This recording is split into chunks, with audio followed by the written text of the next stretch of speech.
Halo teman-teman, kita ketemu lagi. Kali ini kita akan membahas masih mazhab yang sama ya, behavioristik dengan tokoh B.F. Skinner itu, BF itu singkatan ya, namanya adalah Bruce Frederick Skinner. Lahir pada 20 Maret 1904 di Pennsylvania. Kemudian ayahnya adalah seorang pengacara dan politis yang berpengaruh, sedangkan ibunya adalah ibu rumah tangga. Nah, Skinner ini saat kecil suka mengamati hewan seperti pelatihan merpati di pasar malam serta membuat pengembangan beberapa mesin di laboratoriumnya sendiri. Setelah lulus di bidang Inggris, Skinner memiliki ambisi untuk menjadi penulis yang kreatif. Ia akhirnya kembali ke rumah orang tuanya dan memutuskan untuk menulis. Namun, setelah menghabiskan waktu lebih dari 1 tahun, ia tidak bisa menghasilkan tulisan apapun. Kemudian setelah gagal, dia memilih jurusan psikologi, meskipun sebelumnya tidak pernah kuliah gitu ya. Jadi dia S2-nya di psikologi Harvard, kemudian mendapat gelar master dan melakukan penelitian di sana hingga tahun 1936. Kemudian pada tahun yang sama ia pindah ke Minneapolis untuk mengajar, lalu menikah dengan Yvonne Blue dan memiliki 2 orang anak perempuan. Kemudian ia menjadi ketua Departemen Psikologi di Universitas Indiana pada tahun 1945. Kemudian pada tahun 1990 ia meninggal dunia karena terkena leukemia. Nah, Skinner ini sangat terkenal banget dengan teorinya yang namanya the operant conditioning. Selain itu, dia juga sangat terkenal dengan Skinner box gitu ya. Dia membuat sebuah box untuk melakukan eksperimen terhadap hewan. Ya, ada tikus, ada merpati. Teman-teman silahkan melihat gitu ya. Ada beberapa video yang sudah saya lampirkan.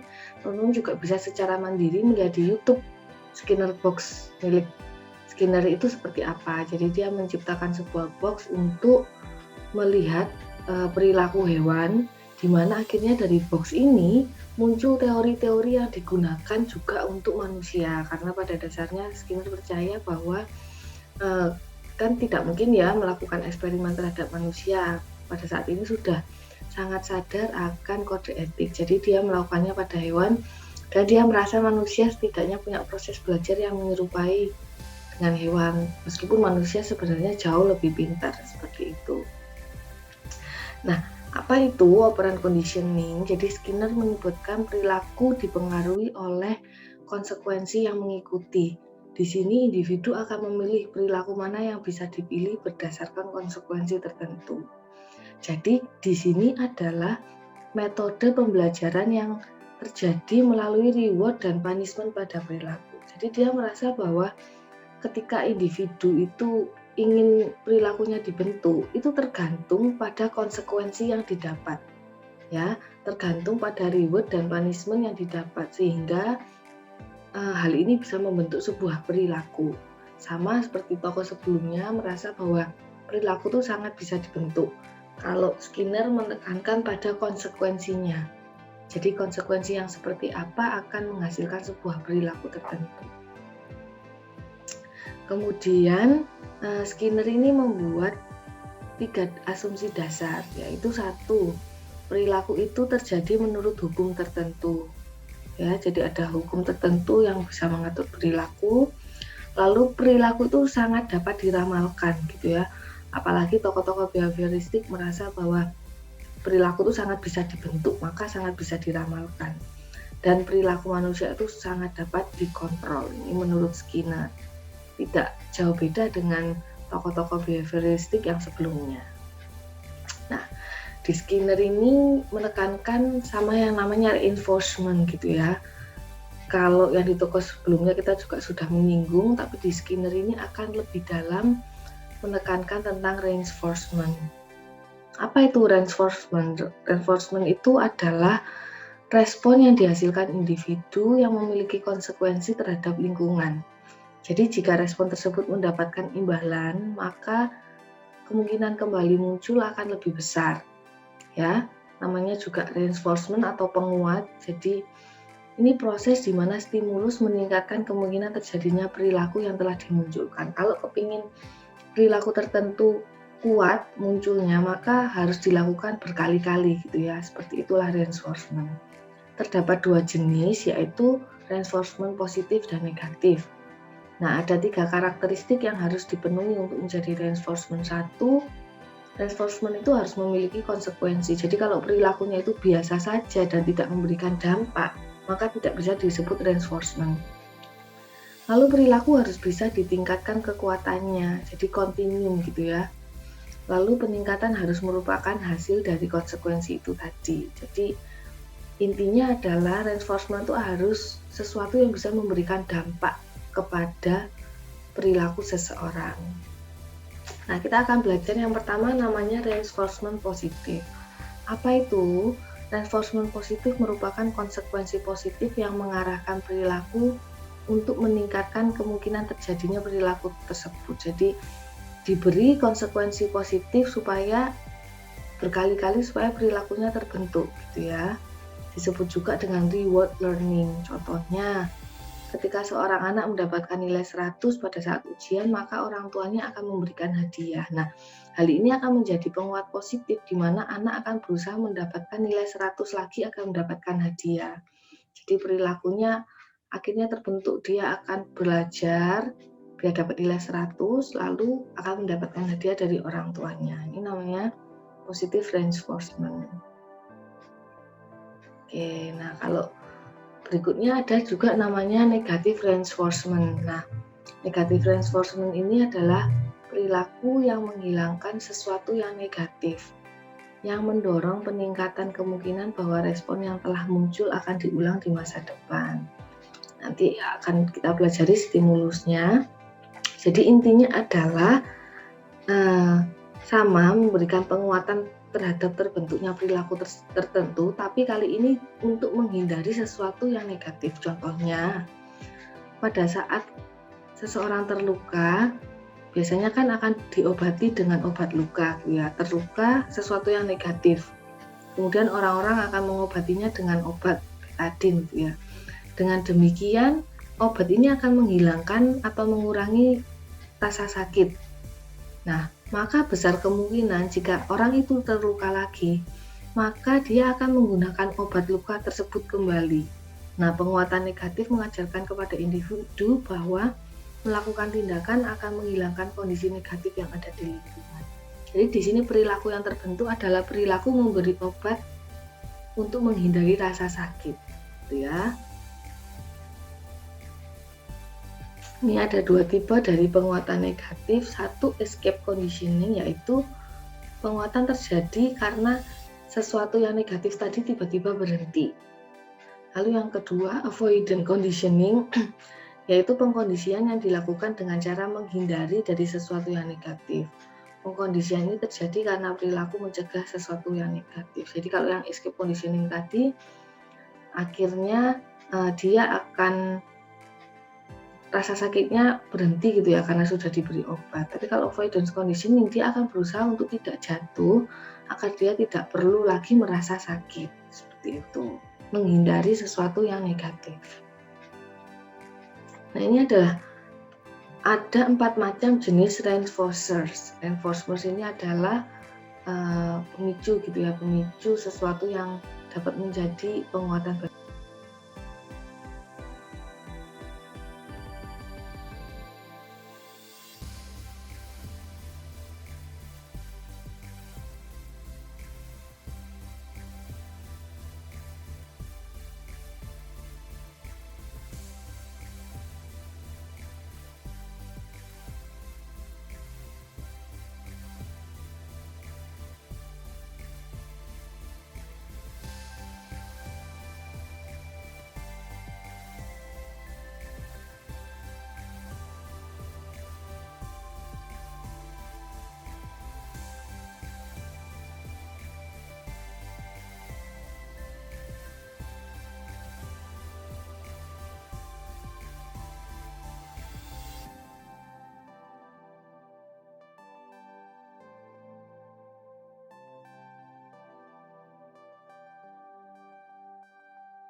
Nah, ini adalah jenis reinforcer yang pertama, yaitu namanya primary. Jadi primary ini muncul sebagai bawaan biologis, gitu ya. Disebut juga sebagai peristiwa filogenetis yang signifikan. Jadi hal ini akan muncul tidak tergantung karena pengalaman belajar. Jadi karena manusia tuh punya insting gitu ya, sehingga dia akan muncul secara sendirinya. Nah, biasa juga disebut dengan unconditional reinforcer. Jadi meskipun tidak dikondisikan, pada dasarnya manusia biasanya akan punya hal ini. Contohnya, ketika dia lapar, maka dia akan makan gitu ya. Kemudian hal ini akan menjadi penguat. Berikutnya ketika dia lapar, dia akan makan lagi supaya perutnya tidak sakit. Nah, ini namanya primary reinforcer gitu ya. Begitu juga dengan minum. Ketika haus dia akan minum, kemudian berikutnya dia merasa minum dapat melegakan dirinya, maka hal itu akan terulang lagi dan diperkuat. Lalu yang dinamakan secondary itu bukan bawaan tapi merupakan hasil dari pengalaman belajar. Jadi ia mendapatkan kekuatan dengan cara memasangkan reinforcer penguat lainnya, disebut juga dengan conditional reinforcer. Contohnya, uang akan termasuk ke dalam secondary reinforcer karena dengan uang kita bisa mendapatkan primary reinforcer seperti makanan, pakaian, dan tempat tinggal, seperti itu. Kemudian ada juga yang namanya natural and contrived gitu ya. Kalau natural merupakan peristiwa-peristiwa yang spontan dari suatu perilaku, disebut juga dengan automatic reinforcer. Contohnya, ketika kita bangun tidur gitu ya, lalu kita merasa nafas kita tidak enak, lalu kita melakukan sikat gigi. Sehingga akhirnya muncul bahwa, wah, ketika selesai sikat gigi, nafas saya jadi enak gitu ya. Oh, berarti ini adalah peristiwa spontan yang akhirnya menjadi penguat dan akan diulang secara terus-menerus gitu ya. Kalau contrived itu adalah peristiwa yang dilakukan oleh individu dengan tujuan untuk memodifikasi perilaku. Contohnya, orang tua yang akan memberikan cookies kepada anaknya usia 1 tahun yang berhasil mengucapkan kata mama, papa gitu ya. Jadi memang ada sebuah keinginan untuk membentuk perilaku tertentu. Itu namanya reinforcer contrived.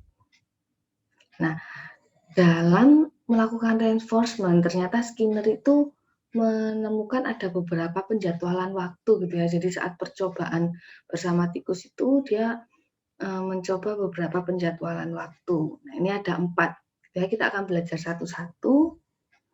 Ada fixed ratio schedule, fixed interval schedule, variable rasio, dan variable interval. 1. Jadi jadwal rasio tetap ini adalah penguat diberikan hanya setelah sejumlah respon dimunculkan. Jadi rasionya tetap. Jadi saat percobaan, tikus ini akan menerima makanan setelah 5 kali menekan pedal. Jadi 1, 2, 3, 4, 5, tit, makanan keluar. Lalu 1, 2, 3, 4, 5, tit, makanan keluar. Nah, tikus akan belajar. Oh, setiap kali dia menekan 5 kali, maka makanan keluar. Ini namanya jadwal rasio tetap. Lalu ada juga yang namanya jadwal interval tetap. Ya, memberikan penguatan untuk respon jika periode waktu yang pasti telah dilewati. Keseluruhan tingkat respon yang muncul relatif rendah. Nah, ini contohnya adalah makanan akan keluar setiap 5 menit. Jadi tikus akan menunggu setiap 5 menit makanan akan keluar. Jadi makanya dikatakan tingkatan responnya rendah karena sifatnya di sini menunggu gitu ya. Dia akan mempersiapkan diri lagi saat mendekati 5 menit lagi, seperti itu. Lalu ada juga yang namanya jadwal rasio variabel. Ya, jadi di sini yang dilihat adalah variabelnya. Penguatan terjadi setelah sejumlah respon dalam jumlah yang berbeda, meskipun jumlah spesifik dari respon diperlukan untuk mendapatkan penguatan bervariasi. Jumlah respon biasanya bergerak pada nilai rata-rata tertentu. Jadi ini variabelnya pasti akan keluar gitu ya. Cuman ditentukan pada jumlah respon yang sangat acak gitu. Misalnya pekerjaan petugas online gitu ya, jualan, lalu dia berhasil menjual setelah penelpon yang ketiga, 8, 9, dan 20 kali menelpon. Nah, kemudian di tengah-tengah angka itu biasanya tidak ada keberhasilan, maka di sini akan terbentuk setiap kali muncul angka-angka tersebut, pengulangan maka akan muncul. Meskipun terkadang di sini membentuk sebuah rumusan nilai tertentu yang tidak dapat ditentukan gitu ya, tidak dapat diprediksi. Nah, kalau yang jadwal interval variabel, waktu antara penguat beragam di sekitar beberapa rata-rata dan tidak bersifat tetap. Kalau yang ini waktunya itu sangat random sekali. Kalau yang sebelumnya tadi mungkin masih ada peningkatan di setiap kelipatan beberapa 5, kemudian kelipatan lagi 3 gitu ya, kelipatan lagi 7 gitu ya. Kalau ini contohnya seorang dosen tuh memberikan kuis dadakan yang beragam dari sekali dalam 3 hari, kemudian 3 minggu, kemudian rata-rata dalam 2 minggu, nggak mesti gitu ya. Akhirnya mahasiswa akan terdorong untuk belajar secara lebih teratur karena mereka tidak pernah tahu kapan kuisnya akan diberikan. Seperti itu. Jadi karena sangat random sekali reinforcement yang ada, maka seseorang akan siap kapanpun juga, seperti itu. Nah, ini ada variabel yang mempengaruhi proses operan. Yang pertama namanya kontingensi. Nah, ini mengacu pada apakah ada korelasi atau hubungan antara perilaku dan konsekuensinya. Jadi kalau semakin kuat adanya hubungan, maka perilaku tersebut akan semakin terbentuk. Kemudian continuity yaitu mengacu pada jarak waktu antara perilaku dan konsekuensi penguatnya. Jadi semakin jarak waktunya ini berdekatan, biasanya perilakunya akan terbentuk. Tapi kalau jarak waktunya semakin lama jadi lupa gitu ya. Lalu ada reinforcer karakteristik. Nah, ini karakteristik penting adalah ukuran kekuatan. Ini tergantung apakah reinforcement yang diberikan ini memberikan kekuatan yang besar gitu ya. Contohnya misalnya ketika seorang anak kecil ingin diberi hadiah yang sesuai dengan apa yang dia inginkan, maka kekuatan perilakunya akan semakin besar daripada hadiah yang dipilihkan orang tuanya. Misalnya untuk mendapatkan nilai 100, dia sebenarnya kepinginnya sepeda. Kalau memang hadiahnya diberikan sepeda, maka motivasinya akan semakin besar daripada orang tuanya ingin memberikan buku gitu ya. Meskipun sama-sama dapat hadiah, tapi yang satu memiliki kekuatan yang lebih besar. Lalu behavior karakteristik mengacu pada kualitas tertentu pada perilaku yang dapat diperkuat. Jadi ini tergantung pada seberapa berkualitasnya dia memperlakukan sebuah perilaku tertentu. Contohnya tadi anak kecil diminta untuk belajar gitu ya. Setiap hari dia belajar. Nah, tapi apakah yang dia lakukan belajarnya ini berkualitas atau tidak? Nah, ini yang dinamakan behavior karakteristik. Lalu yang terakhir namanya motivating operation, mengacu pada segala perubahan yang mempengaruhi efektivitas konsekuensi. Dan ini ada beberapa hal yang mungkin tidak terduga gitu ya, yang bisa mempengaruhi terbentuknya proses operan itu tadi. Kita akan belajar sama yang namanya punishment atau hukuman. Nah, apa itu hukuman? Jadi kalau tadi reinforcement itu adalah sesuatu yang dilakukan agar sebuah perilaku tertentu terbentuk dengan kuat. Nah, kalau kali ini adalah memberikan stimulus dengan tujuan menghilangkan atau mengurangi munculnya perilaku. Jadi kebalikannya gitu ya. Juga terdapat 2 jenis, yaitu hukuman positif dan hukuman negatif. Apa itu? Kalau yang dinamakan dengan hukuman positif itu suatu perilaku berulang ketika diikuti dengan rangsangan yang tidak menyenangkan, ya. Jadi misalnya ada seorang anak yang mendapatkan nilai buruk di sekolah, maka orang tua akan memarahi hasil nilai anak tersebut, gitu ya. Kemudian anak itu akan belajar dengan giat untuk menghindari omelan orang tua. Jadi perilaku yang ingin dihindari adalah perilaku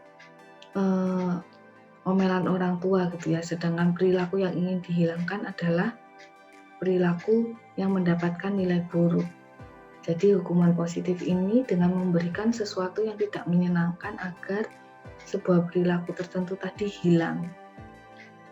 Perilaku mendapatkan nilai buruk tadi hilang.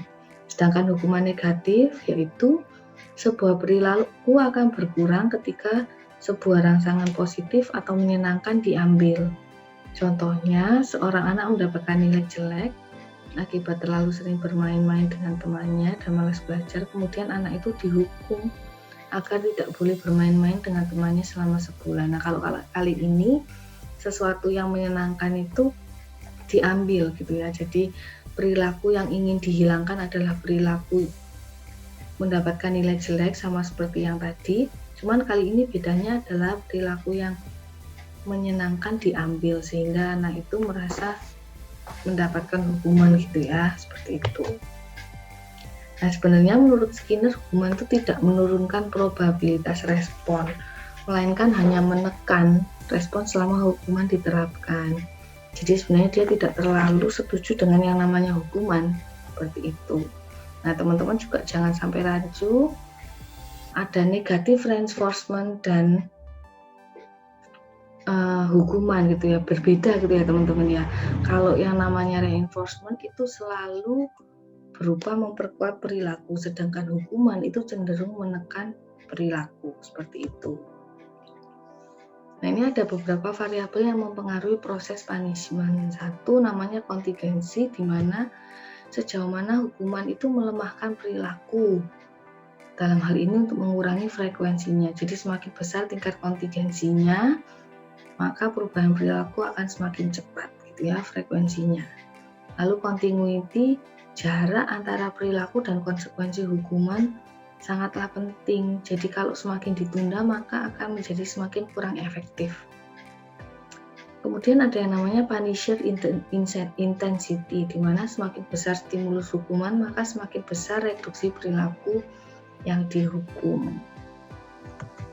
Ada juga namanya introductory level of punisher, di mana penggunaan stimulus hukuman dimulai dengan stimulus yang sangat tidak menyenangkan atau dimulai dengan stimulus yang agak lemah dan diberikan juga secara bertahap. Jadi ada levelingnya gitu ya.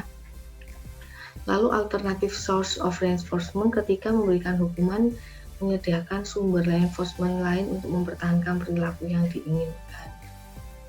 Jadi selain ada punishment, dilakukan sebuah perilaku lain untuk memperkuat agar perilakunya yang tadi dapat tercapai. Nah, ini problem dengan punishment. Kenapa kok Skinner itu nggak suka dengan punishment? Karena di satu sisi hukuman yang sangat efektif untuk mengurangi frekuensi muncul perilaku, namun di sisi lain menimbulkan masalah lain seperti melarikan diri, menghindari sumber hukuman biasanya dengan berbohong, menipu, menggunakan berbagai alasan biar tidak dihukum. Lalu agresi, menyerang orang yang memberi hukuman, apatis, menekan keseluruhan perilakunya, dan terlihat tidak peduli. Kekerasan, biasanya dalam bentuk fisik yang bisa menimbulkan luka fisik gitu ya. Imitasi, meniru orang yang memberikan hukuman. Jadi dia juga akan jadi orang yang suka memberi hukuman gitu. Nah, ini alternatifnya selain punishment itu adalah satu namanya respon prevention, di mana salah satu alternatif untuk mencegah perilaku yang disebabkan perubahan lingkungan. Contohnya, anak yang suka menggigit tangannya dan cara mencegahnya dengan memberikan sarung tangan agar dia tidak menggigit tangannya lagi. Jadi lingkungannya yang diubah. Lalu ada juga yang namanya extinction, pengurangan atau pelenyapan seluruh reinforcement untuk mengurangi perilaku yang dihilangkan. Contohnya, misalnya anak ini suka baca komik gitu ya ketika belajar. Nah, caranya adalah ya udah semua komiknya dimusnahkan saja dari kamar biar tidak terpicu untuk membaca komik. Nah, operant conditioning ini juga bisa diaplikasikan di rumah. Ya, banyak digunakan dalam proses pengasuhan terhadap anak terkait dengan bagaimana orang tua berinteraksi dengan anaknya. Ya, lalu di sekolah itu juga bisa memberikan pengaruh terhadap kematangan sosial siswa. Konsekuensi yang positif untuk perilaku yang diinginkan tidak hanya mengurangi perilaku bermasalah, jadi diberi pujian, reward, seperti itu. Kalau di setting klinis, membantu masalah perilaku seperti gangguan makanan, ya, obat-obatan terlarang, dan lingkungan pekerjaan juga memiliki tujuan untuk mencapai prestasi dengan memberikan reward, misalnya seperti itu. Oke teman-teman, sekian penjelasan terkait materi BF Skinner. Terima kasih.